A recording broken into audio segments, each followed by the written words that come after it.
नमस्कार दोस्तों, अगर आप चाहते हैं अपने जीवन में एक सफल व्यक्ति बनना तो इस वीडियो को पूरा देखें। मुझे पद्मश्री मिला है, लेकिन उद्योग और ट्रेड में।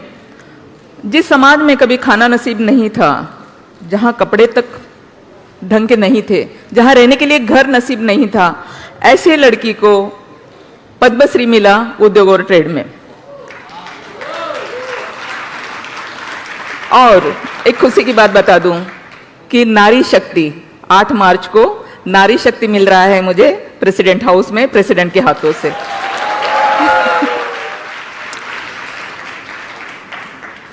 तो ये सारा करते हुए जो संघर्ष मैंने किया, मिला तो सब कुछ है, लेकिन कैसे, कितना संघर्ष करना पड़ा मुझे इन सारी बातों के लिए। मैं कमानी ट्यूब्स लिमिटेड की चेयरमैन हूं आज, जहां मैं कुछ भी नहीं थी, जीरो भी नहीं थी, लेकिन आज एक ऐतिहासिक कंपनी की चेयरमैन हूं। ये सब करते हुए मेरा जो सफर है, मैं एक छोटे से गांव से आई थी, एक छोटा सा गांव, जिस गांव में सिर्फ एक रास्ता था चलने के लिए। मतलब मार्केट जाओ तो वही एक रास्ता है, स्कूल जाओ तो भी एक वही रास्ता है, मतलब वही एक रास्ते पे सारा कुछ खत्म हो रहा है। लेकिन आज मुंबई जैसे शहर में मेरी कंपनी के नाम से 2 रोड है, रामजी भाई कमानी, कुर्ला कमानी। तो मेरा एजुकेशन तक नहीं हो सका ढंग से, मैं बहुत पढ़ लिख कर आगे बढ़ना चाहती थी, लेकिन छोटी सी उम्र में शादी कर दी गई। शादी भी सक्सेस नहीं हुई।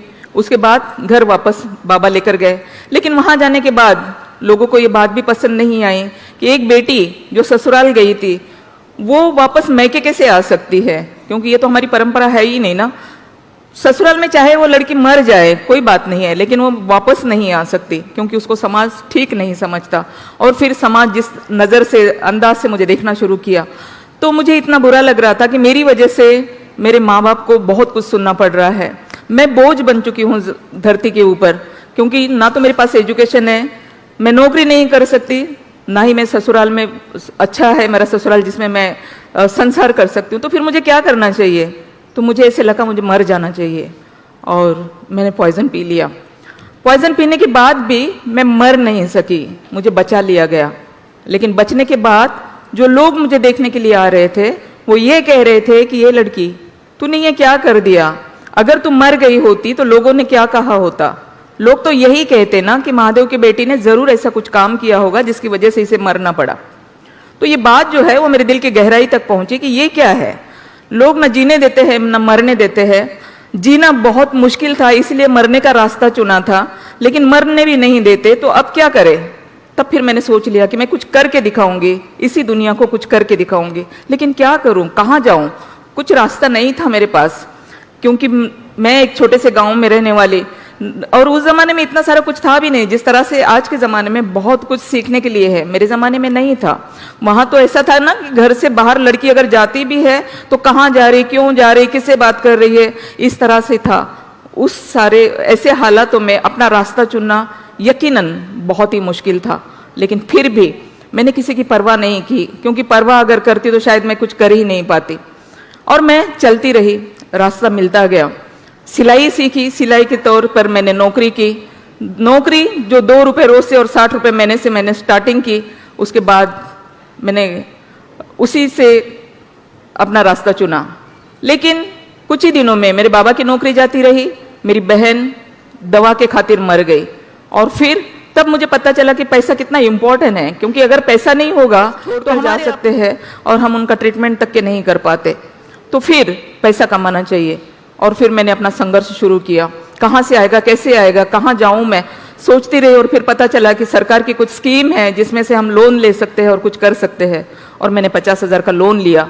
50,000 के लोन में मैंने बुटीक के लिए लिया था कि मैं अपना बुटीक शुरू करूंगी, लेकिन बुटीक के साथ साथ मैंने फर्नीचर का भी शुरू किया। लेकिन इसी के साथ साथ मैंने ये भी देखा कि मेरा बहुत सारा यूथ जो है वो बिना नौकरी के ऐसे ही भटक रहा है, उनके पास नौकरी नहीं है, सरकार के पास देने के लिए सबको नौकरी नहीं है। तो क्या करना चाहिए? तो जिस रास्ते से मुझे लोन मिला, जिस रास्ते पे मैं चली, उस रास्ते पे मेरे यूथ को भी ले जाऊंगी, ताकि इन लोगों को भी मतलब इनकी रोजी रोटी चलती रहेगी।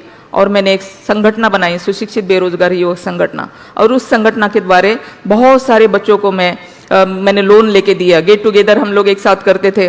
बैंक के जो मैनेजर है वो स्कीम के जो भी ऑफिसर्स है वो, और इस तरह से बच्चे लोगों को बुला के एक ही प्लेटफॉर्म उनको मिलता था और वो अपने स्कीम के बारे में बताते थे। जो स्कीम उनको यूथ को अच्छी लगती थी उसी हिसाब से लोन लिया जाता था और वो लोगों का भी काम होता था। तो इसी तरह से एक तरह से मेरा सोशल काम चल रहा था, दूसरी तरह मेरा बिजनेस भी अच्छे से चल रहा था। यही करते करते लोगों के बीच मेरे लिए बहुत अच्छी भावनाएं होने लगी कि ये जो लेडी है ये बहुत अच्छा काम करती है, और मेरे पास जो भी लोगों की तकलीफें होती थी वो मेरे पास आते थे। तो इसी तरह से मेरे पास एक प्लॉट आया और वो प्लॉट में काफ़ी सारे लिटिगेशन थे, वो लिटिगेशन मैंने दूर किए, और वहाँ पर जब बिल्डिंग बनाने की बात आई तो 99 की ये बात है, 95 में मैंने प्लॉट लिया था, 95 से लेकर 99 में मैंने उसको क्लियर किया। लेकिन हमारे पुरुष प्रधान देश में एक महिला वो भी बिल्डर बने, ये हजम तो नहीं होगा ना। ऊपर से मैं बुद्धिस्ट हूँ, एक बुद्धिस्ट, ऊपर से महिला, और ये बिल्डर बनेगी, क्योंकि बिल्डर तो सिर्फ पुरुष बन सकते हैं, महिला कैसे बन सकती है। और फिर मेरे नाम की सुपारी तक के दी गई, सुपारी दी गई। लेकिन मेरी नसीब अच्छी थी कि जहाँ पे ये मीटिंग चल रही थी वहाँ से एक आदमी मुझे आकर बताया उसने कि मैडम आप अपने गाँव चले जाइए क्योंकि आपको आपकी सुपारी दी गई है। तो यहाँ बहुत सारी महिलाएं बैठी हुई है, मैं उनसे पूछना चाहूँगी कि अगर आपको कभी पता चला कि आपको कोई मारने वाला है तो मुझे बताइए आप क्या करने वाले हो, क्या करने वाले हो बताइए। क्योंकि मुझे उस आदमी ने ये कहा था कि हम रिक्वेस्ट करते हैं आपको कि आप अपने गांव चले जाइए क्योंकि आपका मर्डर होने वाला है। तो मैं डरी नहीं, अपने गांव नहीं गई, क्योंकि अगर मैं डर जाती, अपने गांव चली जाती तो आज इस स्टेज पे यहाँ पे खड़ी ना होती, किसी खेतों में काम कर रही होती।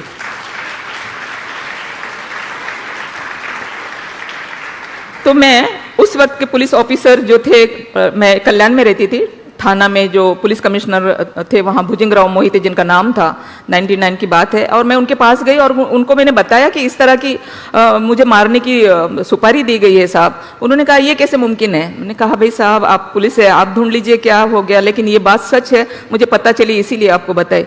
पुलिस ने देखा, कार्रवाई की, लोग पकड़े गए। लेकिन उन्होंने मुझे एक सलाह दी कि आप एक काम कीजिए, अभी आप बिजनेस में आ ही गए हो और आपको अभी पता चला है, लेकिन नेक्स्ट टाइम हो सकता है कि पता ना चले, तो आप क्यों नहीं अपने लिए सिक्योरिटी ले लेती हो। तो मैंने कहा साहब सिक्योरिटी लेकर कहाँ लेकर घूमूंगी मैं, मुझे सिक्योरिटी नहीं चाहिए, देना हो अगर तो मुझे रिवॉल्वर लाइसेंस दे दीजिएगा।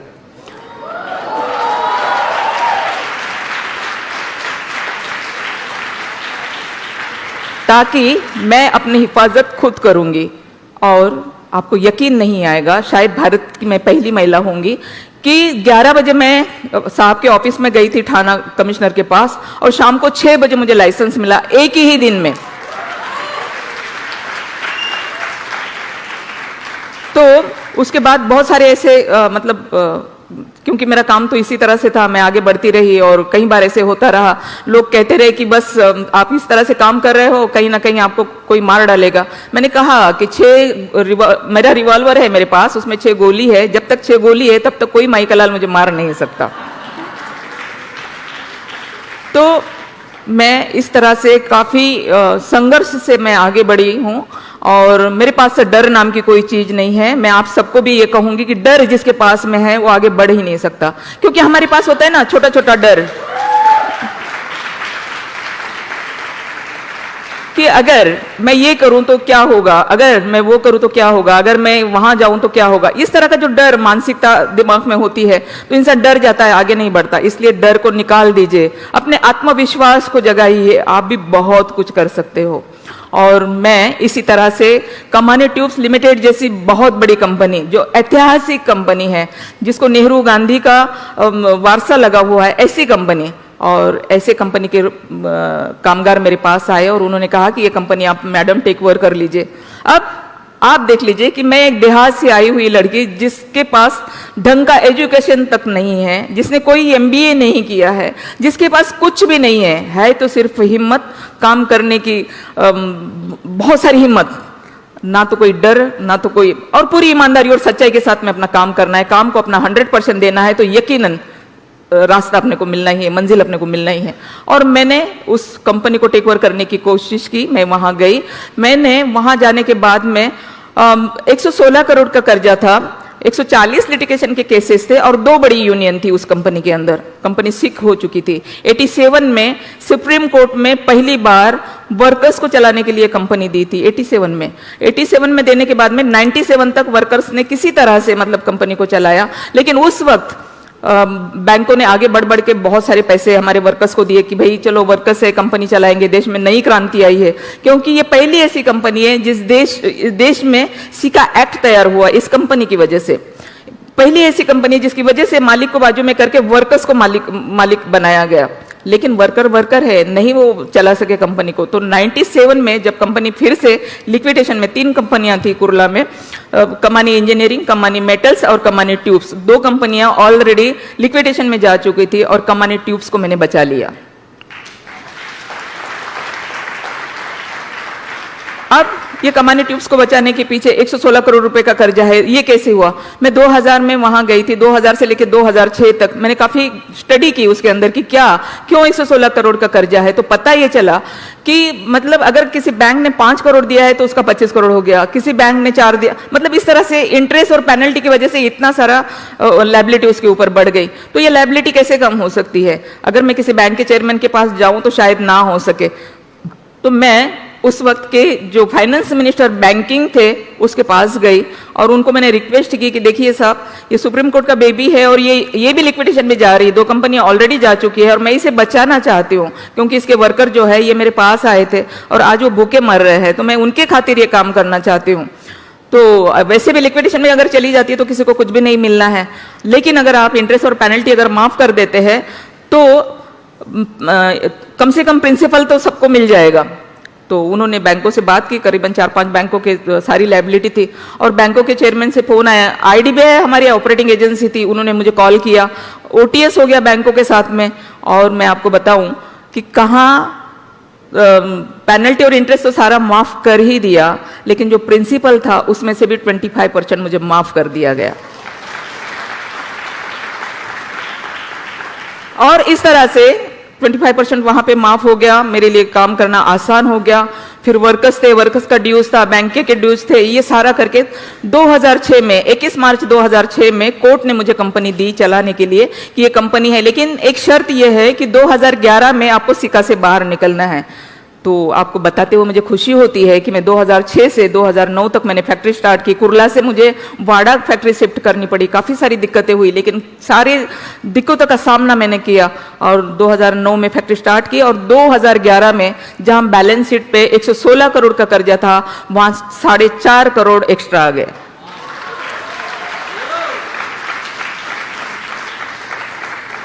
तो इस तरह से मेरा संघर्ष रहा और बहुत सारा है बताने के लिए, लेकिन वक्त हमारे पास कम है, इसलिए बहुत कम में ही बात करेंगे। तो 2011 में मैं सिका से बाहर आ गई, इसीलिए सरकार ने मुझे 2013 में पद्मश्री से नवाजा और आज दुनिया भर के अवार्ड्स मुझे मिलते हैं, दुनिया भर के। एक महीने में 5-5 अवार्ड्स, आप यकीन नहीं करोगे। मैं अभी लंदन से परसों आई हूँ, 27 तारीख को मुझे लंदन में वहाँ के पार्लियामेंट में भी मुझे अवार्ड्स मिला। तो इस तरह से